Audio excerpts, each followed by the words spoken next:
प्रथम कड़े बसैदेवे तेल पकई पियाज दबा मैगी चुना कर रखी साइड्रे पियाज ब्राउन होगा अंडा दबा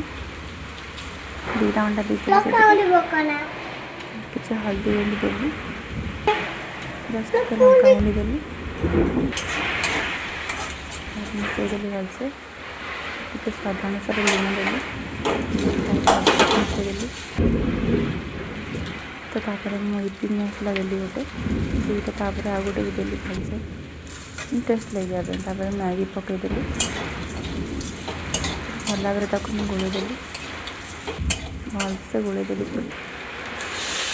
तापर से पानी देली जी लगे से मुझे मिक्स करदेली देख गोटे पिला है ताटिया धरिकी बस गले